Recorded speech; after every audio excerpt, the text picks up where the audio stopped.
Greetings, everybody. This is Richard Olson, and we're here today at Sound Health Options show with Sherry Edwards normally, but Sherry is off running a conference, so I'm doing the show solo today. And things will be back to our regular gnashing and talking about all sorts of issues and vocal profiling when Sherry gets back next week. Today we get to have the pleasure of talking to Pamala Oslie. Pamela is an author, consultant, lecturer, and professional psychic. She has a very extensive and loyal clientele, including many celebrities. Pamela is a popular guest on many television and radio shows and hosts her own radio show in Santa Barbara, which I believe is on kzsb.org, which is also simulcast internationally via the Internet. She interviews world-renowned authors, scientists, and celebrities, discusses diverse topics, and gives personal aura readings to listeners. Pam has written 3 books: LoveColors, What Your Aura Colors Say About You, Make Your Dreams Come True, and the book we'll be focusing on today, the LoveColors, A New Approach to Relationships and Auras. Since 1983, she has traveled throughout the country presenting seminars and conducting workshops about the emerging human potential, psychic abilities, auras, and the power of our beliefs to create our reality. She's also spoken at international conferences such as the International Forum on New Science and a feature presenter for Fortune 500 companies. Welcome, Pam. Hello, Richard. Good morning. How is it in Southern California today? Well, a week ago it was like 111 degrees, and today we have fog, so I'm sure people are more grateful for that. It's a little cooler. It's more like our typical beach weather. That's what we've had up here. We've had a run of really hot weather, and today it's overcast and cool, and I couldn't be happier.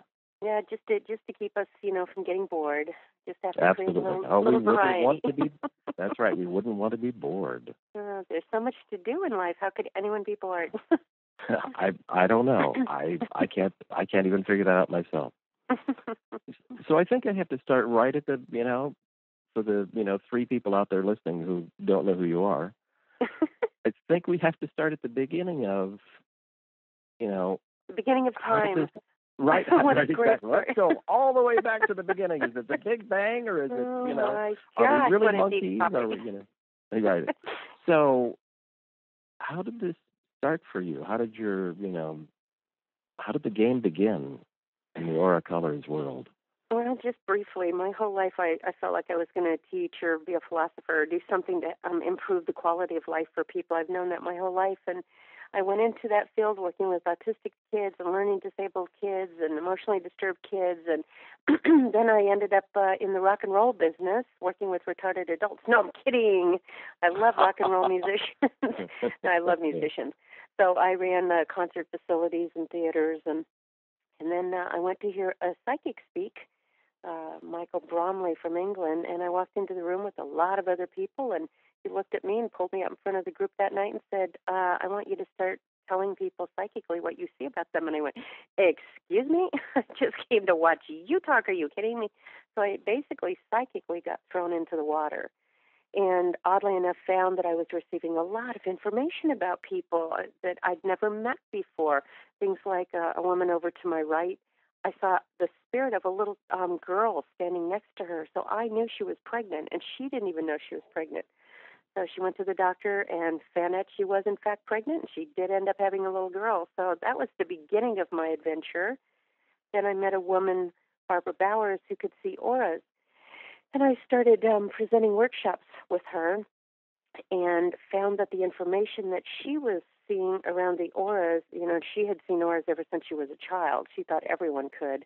And at that point, I was not seeing auras. I was just receiving psychic information about people. So when she started describing the personality types that went along with the aura color, she was seeing, I went, oh, no wonder. So that's a violet. Oh, so that's a yellow. Okay, I get it, because I've been working with people for years and finding that there were common personality qualities and characteristics that people had in common. So within a year of working with Barbara, I evolved into having the ability to be able to not just see and sense them psychically, I actually started being able to see auras.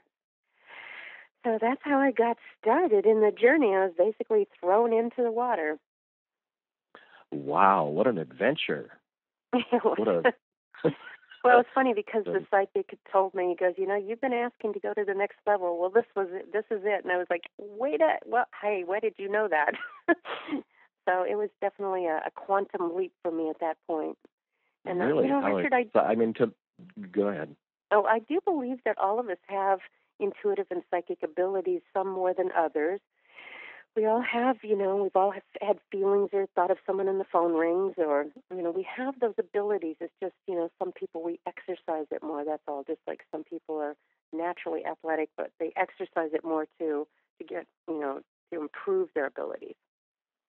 And I know that from having read your other book, The LoveColors, that there's sort of what I would call daily aura colors, sort of how your mood shifts and how you're feeling and what's going on emotionally or psychically with you at the time. But your LoveColors, or the colors that you're talking about, are really more life colors, more like a pattern of who you are. Right. Can you talk about that a little bit? Yeah, great. First of all, for anyone listening, because I know it's Sunday morning, my goodness, probably most of your listeners know what an aura is if they listen to Sherry's show. So it's an energetic field. It's an energy field that radiates off of all matter, especially living matter.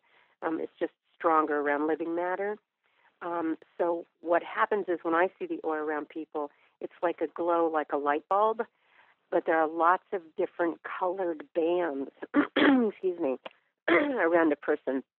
The one or two colors, the way I perceive the aura. Now, I've run into people that see it differently, so if people out there feel or experience it differently, that doesn't mean someone's right or wrong. It just means we're experiencing it differently, just like we taste food differently, because there are people out there that like asparagus, and I know they're not tasting what I'm tasting, so that you might see or feel the aura differently. But what I see is the one or two bands of colors closest to a person's body are their life colors. Those show the theme that they have chosen for this lifetime. It reflects your personality, your life purpose, the careers you're going to be the happiest in, what you're like in relationship, how you deal with money, how you perceive things like money and success, and how you relate to other people and children, and even potential health challenges. Each of the different aura color personalities have weaknesses where if they've got an issue, it'll go right to a certain spot in their body. Now, the outer bands in the aura, because typically I see about 6 feet of bands out from people. It's the outer bands in the aura that change all the time according to what's going on with someone at the time. So if someone gets really angry, I see a lot of red starting to flare up in the outer bands. It's not a red life color. Or if they're really working hard and they're trying to make a lot of money, I see a lot more green showing up in their outer bands. So those are the ones that change all the time. And I've noticed, I get this question a lot, Richard, people that have gone and had their aura taken by the cameras that you see maybe at psychic fairs or whatever, those cameras, and I have some clients that have those cameras, and they've explained it to me this way. Those cameras measure the frequency, the energy, the emotional energy that's around you at that time. It could change hours from then. It could change the next day. It could change a week from then. They don't always pick up the life colors.